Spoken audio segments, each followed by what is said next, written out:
नमस्कार मित्रों, आप सभी का मैं अपने इस चैनल अखंड भारत वास्तु सॉल्यूशन पर स्वागत करता हूं। आज हम बात करेंगे वास्तुशास्त्र और वास्तुशास्त्री के गुण के ऊपर। एक वास्तुशास्त्री होना कैसा चाहिए, अच्छा वास्तुशास्त्री कौन, उसके अंदर क्या गुण होने चाहिए, क्या विशेषताएं होनी चाहिए। ऐसा तो नहीं है 2-4 किताबें पढ़ के वो वास्तुशास्त्री बन गया हो। तो सबसे पहले बात करते हैं वास्तुशास्त्र क्या है। जैसा कि हमें पता है कि यह पृथ्वी जो है, इसके ऊपर सभी चीज़ें और इसके अंदर सभी चीज़ें 5 तत्वों से मिलकर बनी हैं। क्या है वो 5 तत्व? अग्नि, जल, वायु, पृथ्वी और आकाश। इन्हीं 5 तत्वों से सभी वस्तुओं का निर्माण हुआ है, चाहे वो मनुष्य हो, वृक्ष हो, जानवर हो, कोई भी चीज़ का। और हमारा शरीर भी इन्हीं 5 तत्वों से ही मिलकर बना है, क्योंकि मृत्यु उपरांत हमारा शरीर भी इन्हीं तत्वों में मिल जाता है। तो यह जानना बहुत जरूरी है कि 5 तत्व हमारे शरीर के ऊपर किस तरह कार्य करते हैं। यही वास्तुशास्त्र है। वास्तुशास्त्र बहुत बृहद है। काफी पहले हमारे ऋषि मुनियों ने इसकी शुरुआत की थी, पर तब के वास्तु में और आज के वास्तु में काफी अंतर आ गया है। वो अंतर इसलिए आया है क्योंकि उस समय सूर्य ही सिर्फ एक ऊर्जा का कारण था। अब इलेक्ट्रिसिटी है, पंखे हैं, एसी हैं, कार हैं। तब मिट्टी के मकान और छप्पर बनते थे, अब आरसीसी मकान बनते हैं, फ्लैट बनते हैं, ईंटों से, सीमेंटेड ईंटों से। तो कहीं ना कहीं पे वो वास्तु अब हमारे इस जीवन पे उतनी अच्छी प्रकार से कार्य नहीं करता है। तो इसके लिए सबसे पहले हमें यह जानना जरूरी है कि वास्तु का आधार क्या था, किस आधार पर उन्होंने वास्तु बनाया था। जैसे एक छोटा सा उदाहरण मैं लेता हूँ। कहा जाता है कि किचन आग्नेय कोण में बनाना चाहिए। तो उस समय के हिसाब से जब बिजली नहीं हुआ करती थी और पर्याप्त भूमि हुआ करती थी, तो क्या होता था, सूरज सबसे ज्यादा आग्नेय कोण पे रहता था। आग्नेय कोण पूर्व और दक्षिण के बीच की दिशा, इसे बोलते हैं हम लोग आग्नेय कोण। चूंकि किचन में पानी का उपयोग सबसे ज्यादा होता है खाना बनाते समय, तो किचन बार बार गीला हो जाता है। गीला हो जाने के कारण क्या होता है, वहाँ पे बैक्टीरिया और जर्म्स, ये सब चीज़ें पनपने लगते हैं, जो हमारे खाने को भी बेकार कर देते हैं, अच्छी वस्तुओं को भी किचन में खराब कर देते हैं।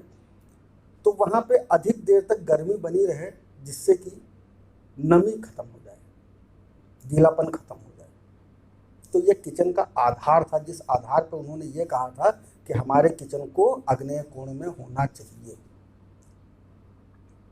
पर अब छोटे छोटे से मधुमक्खी के छत्तों की तरह मकान बनते हैं। चारों तरफ आपके सेटबैक भी नहीं है। सेटबैक यानी कि बीच में मकान, उसके किनारे चारों तरफ जगह खाली पड़ी हुई है। पता लगता है आग्नेय कोण की तरफ दूसरा मकान बना हुआ, जो 3 मंजिल है, आपका 1 मंजिल मकान बना हुआ है। तो सूरज की रोशनी पड़ ही नहीं रही है, तो आग्नेय कोण में किचन होने से क्या मतलब। इसलिए किचन उस जगह होना चाहिए जहाँ पे कि सूर्य की रोशनी आ सके, या घर में ऐसी व्यवस्था किचन में होनी चाहिए कि किचन में गीलापन ना हो, किचकिच ना हो, किचन स्वच्छ रहे किचन।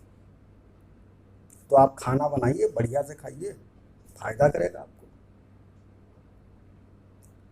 तो ये एक मामूली सी बात थी। लोग आज भी मधुमक्खी के छत्ते, EWS, HIG में रह रहे हैं, चारों तरफ से मकान बने पड़े हुए हैं और सोचते हैं कि उस पर हमारा वास्तु काम करेगा। तो वास्तु नहीं काम करेगा। आग्नेय कोण में किचन बना दिया, ना सूरज की रोशनी पहुंच रही है, ना सही हवा पहुंच रही है, वहाँ पे सूरज की तो छोड़ दीजिए, आंशिक रोशनी भी नहीं पहुंच रही है। ट्यूबलाइट और बल्ब जला करके वो खाना बना रहे हैं। किचन गीला है, चारों तरफ नमी है, प्लेटफॉर्म भी उसका गीला है। तो इससे क्या फायदा? इसलिए अच्छे आर्किटेक्ट से मानचित्र बनवाइए और अच्छे वास्तुशास्त्री से ही वास्तु दोष करवाइए। मेरे पास कई क्लाइंट आते हैं, बहुत परेशान रहते हैं, मैं देखता हूँ उनको, कहते हैं जी मैंने मकान तो अपना वास्तु के हिसाब से बना रखा है, पर उसमें गलतियाँ क्या होती हैं कि कहते हैं भाई मेरे घर में भूत प्रेत है, बच्चे सही से पढ़ नहीं रहे हैं, परिवार में कलह रहती है, पति पत्नी के बीच में लड़ाइयाँ निरंतर बनी रहती हैं, या इस घर को मैंने किराए पे लिया, इस घर में जैसे ही मैं आया मुझको बहुत बड़ी धन हानि हो गई। बहुत ही ज़्यादा निराश रहते हैं, कहते हैं बस जी आप कुछ कर दो जादू हो जाए। तो मैं यहाँ पे ये बताना चाहूँगा, वास्तुशास्त्र कोई जादू नहीं है। हाँ, चमत्कार जरूर है। अगर अच्छा वास्तुशास्त्री से आपने जानकारी प्राप्त की है तो ये बिल्कुल चमत्कार की तरह काम करेगा, और मैं विश्वास दिलाता हूँ आपको 80% वास्तु कार्य करेगा, 20% आपको करना है, 100% सफलता आपको मिलनी ही मिलनी है। कोई रोक नहीं सकता इस 100% सफलता को। अब एक वास्तुशास्त्री के गुण क्या होने चाहिए, कैसे आप पता लगाएं हाँ वो अच्छा वास्तुशास्त्री है या कैसा है? आजकल तो दिखावे का समय, लोग बड़ा सा ऑफिस खूब स्टाइल में भगवान की मूर्ति रख लिए बगल में, बैठ गए और ये हम कर देंगे और वो कर देंगे, आपके घर में ये है। पहले तो वो डराते हैं आपको, तो ये उसके गुण नहीं होते हैं। अच्छा वास्तुशास्त्री वो होना चाहिए जो घर के अंदर आपके प्रवेश करते ही आपके घर की पूरी स्थिति बता दे। अगर उसने अध्ययन कर रखा है अच्छे से वास्तु का, वैज्ञानिक विधि से, कि इसके पीछे क्या कारण था कि किचन हम आग्नेय कोण में तब बनाते थे और आज किचन कहाँ बनना चाहिए, अगर उसने इसके ऊपर अध्ययन कर रखा होगा तो वह आपके घर के अंदर प्रवेश करते ही ये बता देगा कि किस व्यक्ति की क्या स्थिति है, इस घर में रहने वाले लोग कितनी उन्नति पे हैं। इसलिए अच्छे वास्तुशास्त्री वास्तु के साथ साथ कुछ और भी शास्त्र आने चाहिए, जैसे कि उसको ज्योतिषी भी आनी चाहिए, अनिवार्य है वास्तुशास्त्र के लिए। हस्तरेखा भी आनी चाहिए, यह भी अनिवार्य। अंक विज्ञान भी आना चाहिए और वास्तु भी आना चाहिए, साथ में उसको मानचित्र बनाना भी आना चाहिए।